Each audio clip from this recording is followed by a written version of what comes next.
People of the internet, not only does Joe Rogan have the left and liberals mad at him, now because of his wishy-washy behavior and flip-flopping in politics, he now has conservatives mad, and Ben Shapiro is calling him out and not saying the nicest things about him. Let's see. You've got the smarmy smiling. And again, it's all the pod bros joking with my, oh, he's so hilarious. Oh, he's so charming. Oh, I know there are a lot of Republicans who are then rooting for the socialists to take over the Democratic Party. I do not. I've been saying this since 2020 at the very latest, when Bernie Sanders was running against Joe Biden. What I said in 2020 was that I preferred Joe Biden to be the nominee rather than Bernie Sanders, even if Bernie was more likely to lose to Donald Trump. Why? Because the risk factor in having a socialist leader was higher than the risk factor in having a dead leader like Joe Biden. Now, I don't listen to Ben Shapiro, but I want you to realize there's a point that I'm showing you that when you act like Joe Rogan is acting, several things happen. And on a side note, if there was anyone to be cast as the Antichrist, Ben Shapiro. He just has that look like he would take down the world because he's so angry. Anywho. That even if Joe Biden had slightly higher odds to win the presidency than Bernie Sanders, if I have to calculate out the damage that a Bernie Sanders presidency would do versus a Joe Biden presidency, astronomically higher via Bernie Sanders than via Joe Biden, no matter how bad Joe Biden was. I feel the same way about the Democratic Party falling wholesale to the wild left Democratic Socialists.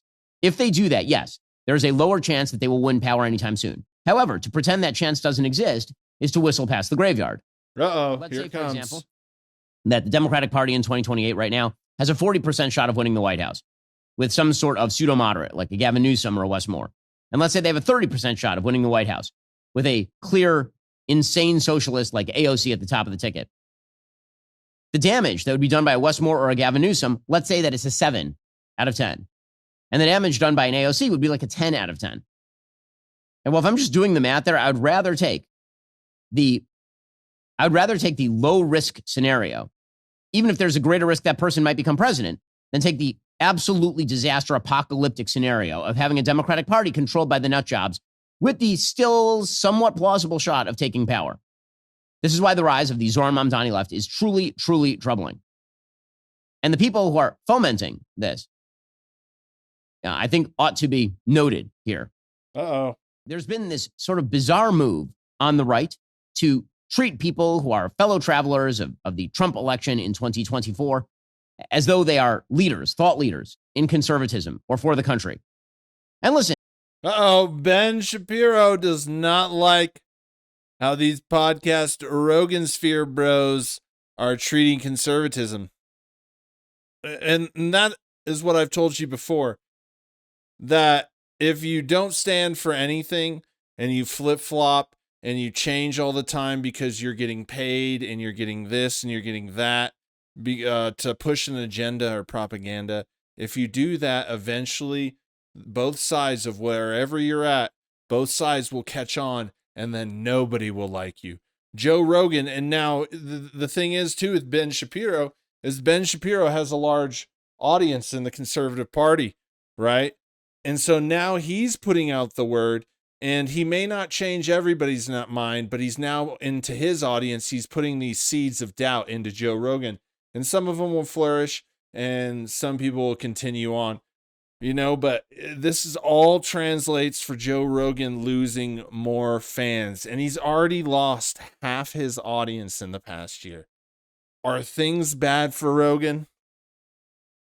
Now, not only did he piss off, the left and all that's over there, the groups there, now he's starting to piss off the right. You see, Rogan has made his bed, and he's being forced to lay in it now. And anytime you create a victorious electoral coalition, there are going to be a bunch of different opinions within that electoral coalition. But if you're a new convert to the conservative or Republican cause for one election, I'm not sure that you get to lead the church. You don't get to go directly from the back pews to being the pastor or the priest.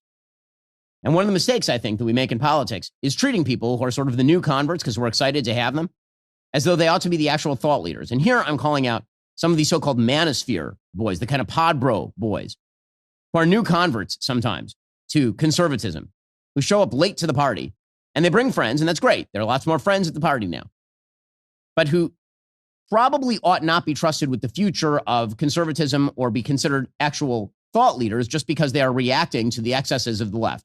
Because sooner or later, they end up flipping and going right back to the left. And it seems as though the answer there is sooner. Because, again, it is not coming from any thoroughgoing ideological commitment to conservatism or to conservative principles. It's kind of just reactionary ping-ponging. And you cannot have reactionaries who ping-pong between political positions as the leadership voices of your movement. That would be a dumb thing to do.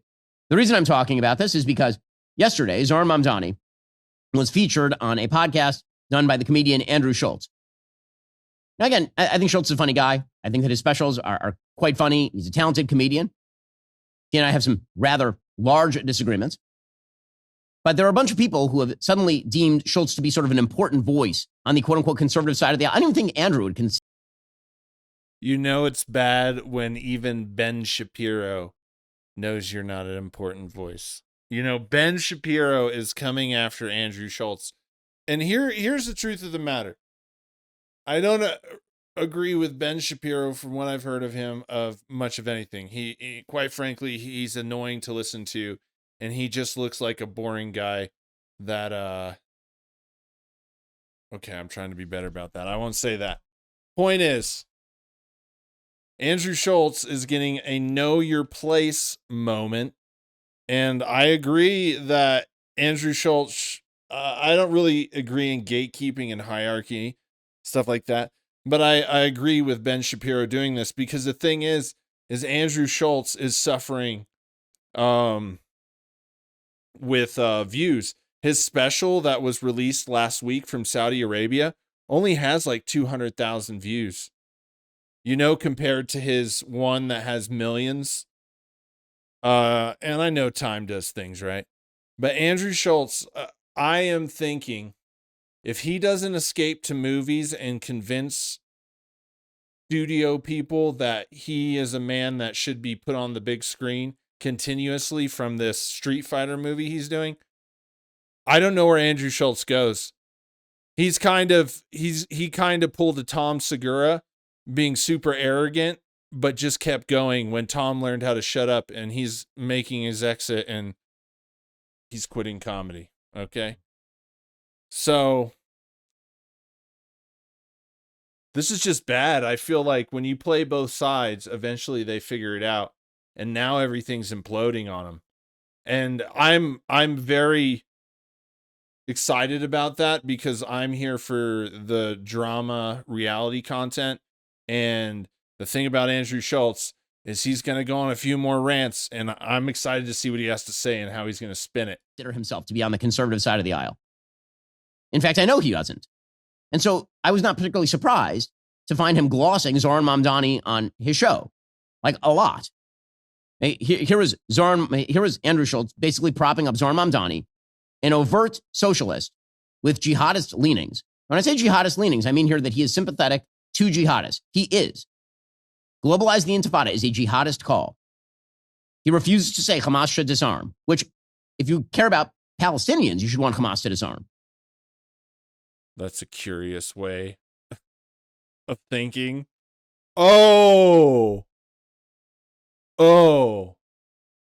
Is there anybody else, perchance, that should disarm and stop dropping, I don't know, things that fall in the sky and explode on a country? And he used to rap about freeing the Holy Land Five, who were, in fact, a front group for Hamas, as charged by the federal government. He has posed alongside people who are unindicted co-conspirators in the 1993 World Trade Center bombing. And here's Andrew Schultz basically glossing him. Because, again, I don't think that Andrew Schultz thinks of himself as a deep political thinker, so, in my opinion, no one else should, probably. I think it's real crazy how these politicians, they all like blame cultures and races and stuff. And obviously, like, this is why I don't like these political pundits like Ben Shapiro. If I want to look into politics, I'm not going to listen to these types of guys because he's blaming Mamdani, all these groups, And it's like, well, Ben Shapiro, what is the group of people you associate yourself with doing at the moment there, bucko? What are they doing, Ben? Ben, can you tell me what your people are doing? Mr. Shapiro, is there anything in your accepted group of people where you identify in your culture and what you're raising? Is there anything they are doing at this moment that could be bad? No, it's just those people over there. Are you sure, Mr. Shapiro? Your people are not doing anything horrifying, tremendously horrifying, and really, really fucked up and miserable, and probably going to go down in history as one of the worst atrocities ever. Is there huh? Oh.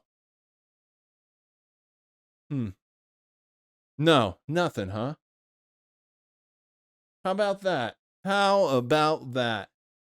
That's what these people do, is they distract and they lie to keep you away from their shit. And it's just crazy. And I think one of the points of this, there's a few points of playing this video, right? Because I don't support this guy and I loathe him.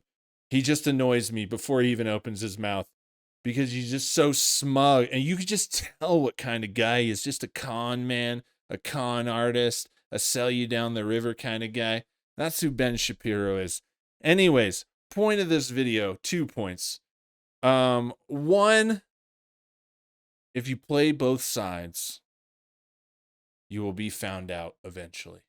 And number 2, if you play both sides and you use people, even the wacko fucking nut jobs are gonna figure it out like Ben Shapiro.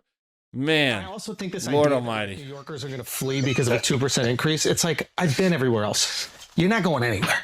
Bill Ackman's not going nowhere. He's going to be in the Hamptons all summer. One place to write those tweets. That's it. New York City. Exactly.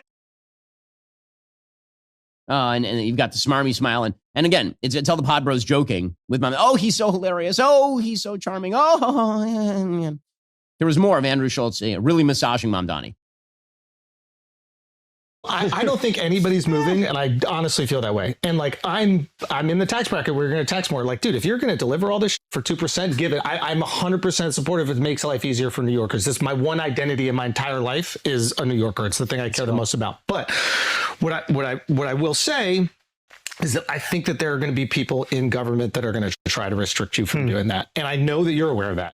Okay, first of all, he doesn't have. Look, I think we see something else with this Mamdani thing besides, like, you know, the whole they're all terrorists argument that Ben Shapiro makes for everything. We're also seeing Andrew Schultz morph in real time. We're seeing him morph once again. This is on. I when I heard it, what was it, like last week or the week before that he came on? I was just like, damn. Andrew's pivoting and making moves early. He's already on top of the game. He's trying to switch his identity and get away from the Trumpism. And then he brings on, the other most controversial figure. And I don't mean that in a bad or good way. He's like, he's got the attention of like a Trump, right? He's got the attention. He's got the hate from the side that he's against, and he's got the love and admiration and undying like support of the side he's with. It's just like it's the same attention Trump had. Man,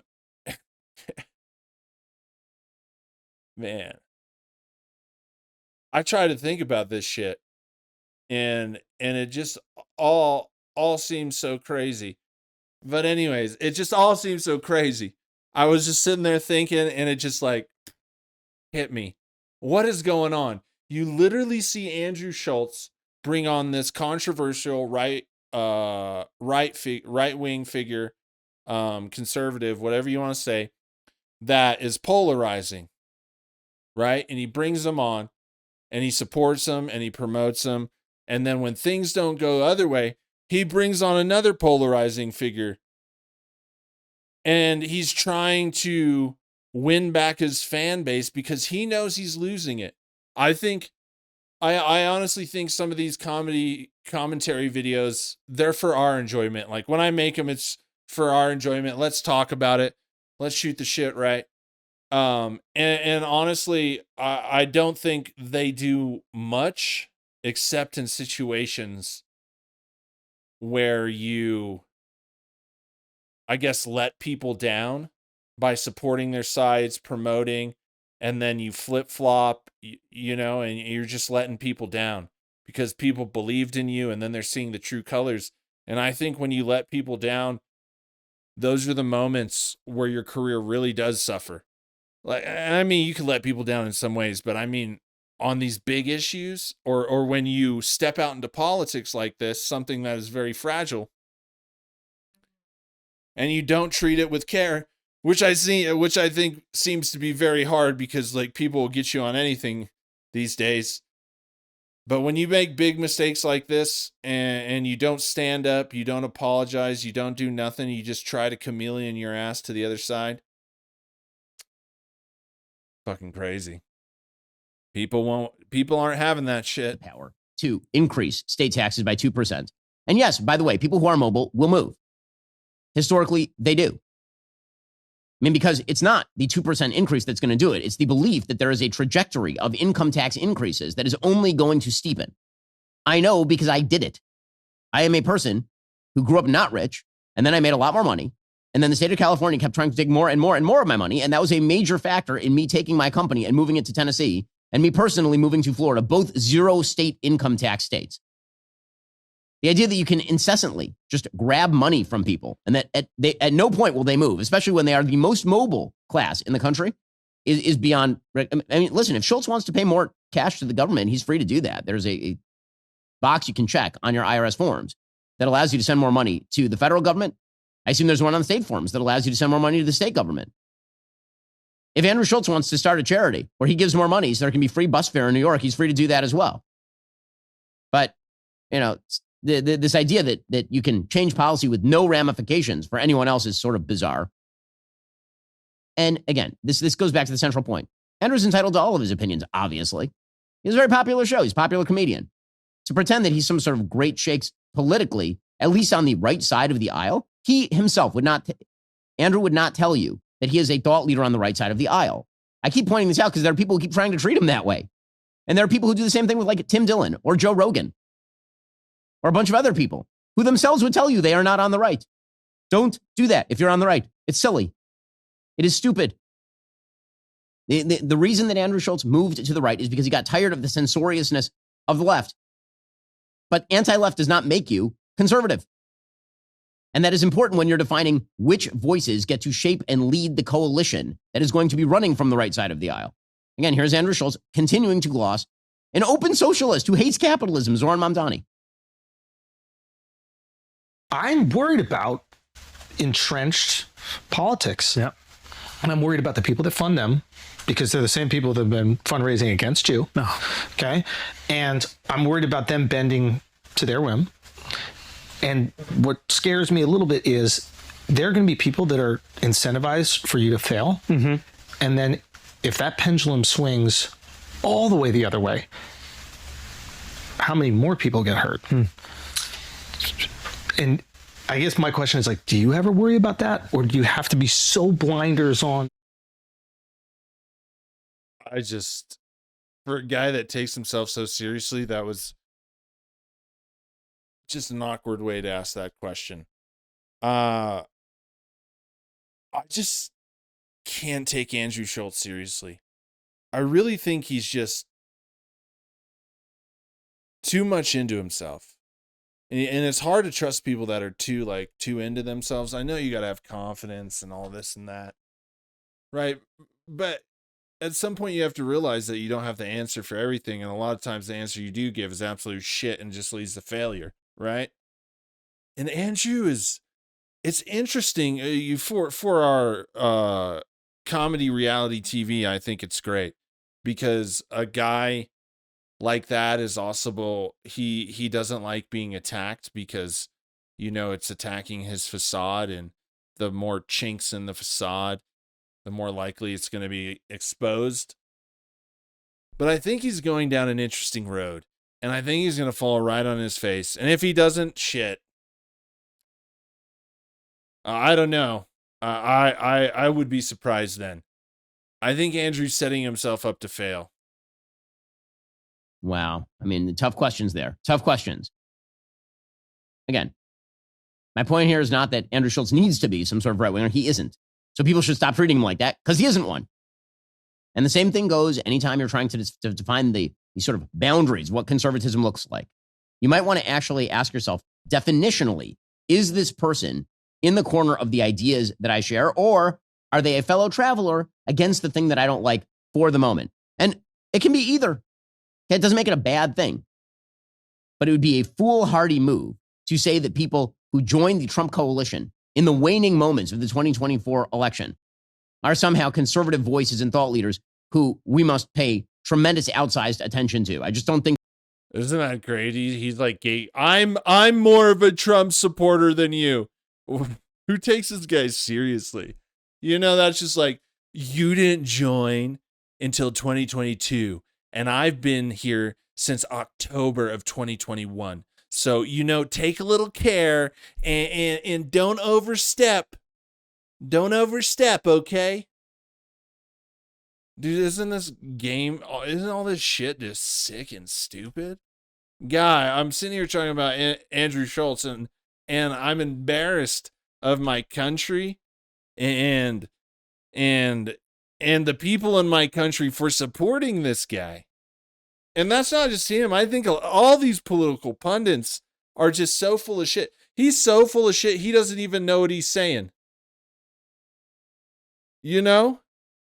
He's already contradicted himself like 10 times. I just didn't feel, I was like, oh, they already say I pause a lot. So today I'm feeling not as much pausey, so I'll give him a break, all right? But it's just crazy. I can't believe it. You know, and there's nothing that turns me off more than gatekeeping. I get it, there's things where you earn your path. But something like politics, which is for the people, right? Or supposed to be for the people. These people are supposed to work for us. To tell somebody else that they have more of a right over the party that you guys are in than you is just like, no, we're all just one vote. Now, if we get into the corrupt shit, well, I'm sure there is a hierarchy, you know, I'm sure. But you know, how it's supposed to be is we're all one vote. And, you know, I may not agree with you, or I may not like what you think. Hell, you know, you guys let me know all the time, right? But I can't take your vote away from you. And I can't tell you how to vote or control how you vote or put some barriers in the way of your voting, right? That is what you get as a citizen of your country and like other countries. And the problem with these guys like this on the right and the left, they're always trying to manipulate people. Did you see how he was like, don't do that. That's dumb. Like you have to understand that there's someone sitting there watching this shit going, oh, it is dumb. I won't do that anymore. Thanks, Ben.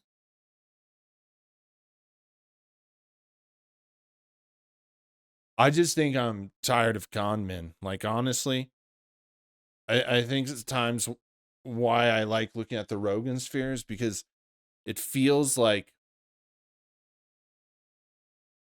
there's traction, and it's just like one group of con men less in the world, or less in control. See Joe Rogan, because Joe Rogan sold out his people. He sold out his fans. He sold out his country. All for money, greed, and power. And that's the story that you're going to hear the most over the guy that doesn't. But you know what? We've had all this shit in the past 5 years since COVID. It's just been like the animal train, and you're just on it, and it's going 275 miles an hour down a mountain track, and you're going around corners, and your head's whipping everywhere, and you're slamming into the walls. And I think when you oppress people for too long, at some point they get sick about it. And that's when they take action. And I feel like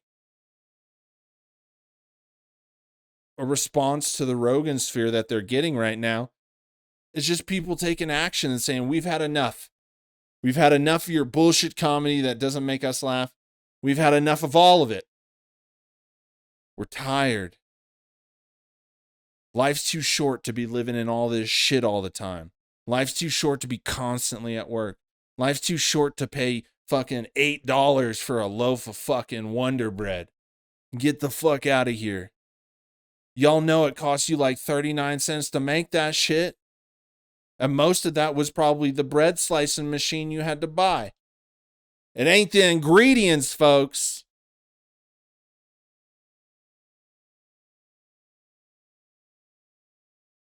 I don't know. Why don't you like the Rogansphere? I'm just tired of con men. I'm tired of empty promises. I'm tired of lies. Tired of seeing Joey Diaz be someone that somebody looks up to. And at the end of the day, we all have different limitations on what we like, what we don't like, what we think is rude, what we think is wrong. And I get that. Some of you like offensive jokes. Some of you like all types of jokes that go to all. And that's fine. I get it. The problem is these men in the Rogansphere, number one, are con men. And they're not looking to give you the best joke. They're looking to swindle you. That's it. And so now we just get all this bullshit and mediocre shit from them. And I'm tired of mediocre shit. If someone says they're the best, I want to see the best. But we'll see. Because the saga of the comedy wars continues. And I think this week we might get some info, because Andrew Schultz was acting like all the people reacting to his stuff about how he doesn't give a fuck about Saudi and how he just flip-flopped and all that. He said he talks about it on purpose because he's a master troll and he wants to get the clicks. Well, shit. Even with those clicks, it ain't doing much for you, buddy. Let me know what you think in the comments. Peace.